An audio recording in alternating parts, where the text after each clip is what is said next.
Alright, अब देखो, हमने मेथड ओवरलोडिंग पढ़ लिया था, इसलिए मैं इसको वापस रिपीट नहीं कर रहा हूँ। कंस्ट्रक्टर में भी हमारे पास होता है overloading as well as overriding. अब इसका फीचर क्या है? टाइम जो लगता है, टाइम के हिसाब से अगर हम डील करें, कंपाइल टाइम में जो हम करते हैं वो कहलाता है ओवरलोडिंग, जैसा कि सेम था मेथड्स के लिए भी।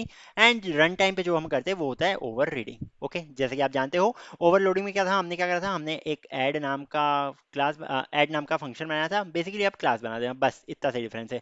ऐड नाम का बनाया था, इसमें हमने कभी दो वेरिएबल्स दिए थे, एंड एक बार हमने दिए थे तीन वेरिएबल। ओके, सो ऐड 1 2 3 इस टाइप से दिया था।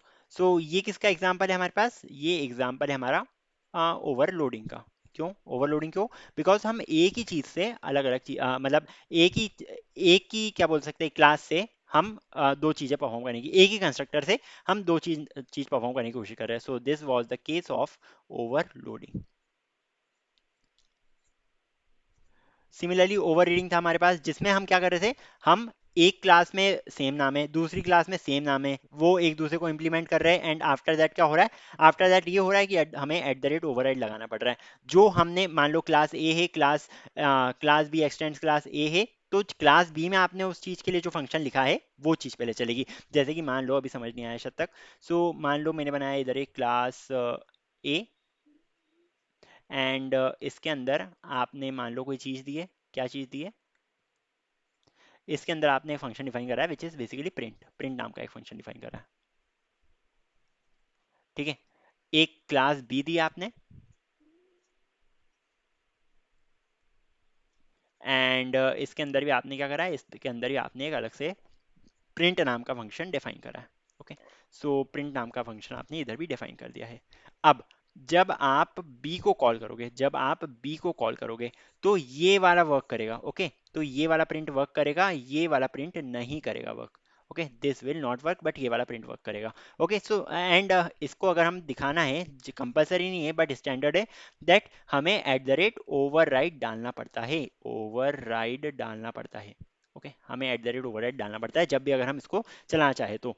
पैरामीटर्स जो है वो इसमें डेफर करने चाहिए, और ओवर राइडिंग में पैरामीटर सेम रहते हैं। जैसे कि आपने यहाँ पे देखा, प्रिंट है, इसके अंदर कोई पैरामीटर नहीं दिया, यहाँ पे भी प्रिंट है, इसके अंदर कोई पैरामीटर नहीं दिया, इसलिए हम इसको बोलते हैं ओवर राइडिंग। ओके, एंड ये चलता है हमारा रन टाइम के ऊपर। इनहेरिटेंस में ओवरलोडिंग रिक्वायर्ड नहीं है, बट ओवर राइडिंग इनहेरिटेंस के केस में रिक्वायर्ड है। ओके, ये चीज समझ में आ गई होगी आपको। आगे क्या है, ये लास्ट स्लाइड हमारी, जो हमारा ऑब्जेक्ट ओरिएंटेड प्रोग्रामिंग था उसके सारे कंसेप्ट लगभग खत्म हो चुके हैं, खत्म ही हो गए, ये लास्ट स्लाइड हमारी। ओके, एडवांटेजेस क्या है ऊप्स के ऑब्जेक्ट ओरिएंटेड प्रोग्रामिंग में? आपने इतनी सारी चीजें देखी, ये हम करते क्यों हैं, समझ आया कुछ? आई थिंक आ गया होगा समझ में। सो बेसिकली इसके एडवांटेजेस ये है दैट ये कोड रीयूजेबिलिटी में हमारी हेल्प करता है, बिकॉज मान लो हम अगर इनहेरिटेंस का यूज कर रहे हैं, तो इनहेरिटेंस में हमने एक क्लास बना दी, उसके सारे फीचर्स को हमें दूसरी क्लास को भी देना है, तो जरूरी नहीं कि हम सारे फीचर्स वापस से लिखने बैठे, हम उसको एक्सटेंड कर सकते हैं, या फिर अगर हम इनहेरिटेंस कर रहे हैं तो इम्प्लीमेंट कर सकते हैं उस चीज को। ओके, सॉरी, क्या बोला मैंने, एब्स्ट्रैक्शन कर रहे हैं तो उसको हम इम्प्लीमेंट कर सकते हैं। ओके, सो रीयूजेबिलिटी बहुत अच्छे से हो जाती है अगर हम बात करें ऊप्स के बारे में। मॉड्यूलैरिटी इसमें प्रेजेंट रहती है। एब्स्ट्रैक्शन की मदद से हम सिक्योरिटी इशूज को सॉल्व कर सकते हैं, जैसे ही आपने सीखा था कि अगर बैंक अकाउंट है, बैंक अकाउंट की डिटेल्स जो है वो पब्लिक नहीं कर जाती, उसको प्राइवेट रखा जाता है, वगैरह वगैरह, ये सब आपको सिखा ही चुका हूँ मैं। पॉलीमॉर्फिज्म, एक ही नाम के अलग अलग फंक्शन हम बना सकते हैं। ओके, एक ही नाम से हम अलग अलग फंक्शन बना सकते हैं, मे बी पैरामीटर्स डिफरेंस हो सकते हैं उसमें, या फिर compile time polymorphism, run time polymorphism, ये सब बता चुका हूँ आपको। ओके, तो ये सारे थे हमारे पास abstraction of oops. So summary basically यही है कि आपके पास चार पिलर्स होते हैं ऊप्स के: encapsulation, inheritance, polymorphism and abstraction, जिसको मैं अच्छे से समझा चुका हूँ। एनकैप्सुलेशन में होता है हमारे पास डेटा हाइडिंग, इनहेरिटेंस में रहता है कोड रीयूजेबिलिटी, पॉलीमॉर्फिज्म मतलब बेसिकली समझ लो many forms, and abstraction interfaces details hide करने में या फिर कॉन्टेक्स्ट हाइड करने में हमारी हेल्प करते हैं। ओके, सो ये हुआ हमारा क्या खत्म, ये हुआ हमारा ऊप्स का कंसेप्ट खत्म। होप आपको सब कुछ समझ में आ गया होगा कि ऑब्जेक्ट ओरिएंटेड प्रोग्रामिंग होता क्या है, किस टाइप से हम इसके साथ वर्क करते हैं।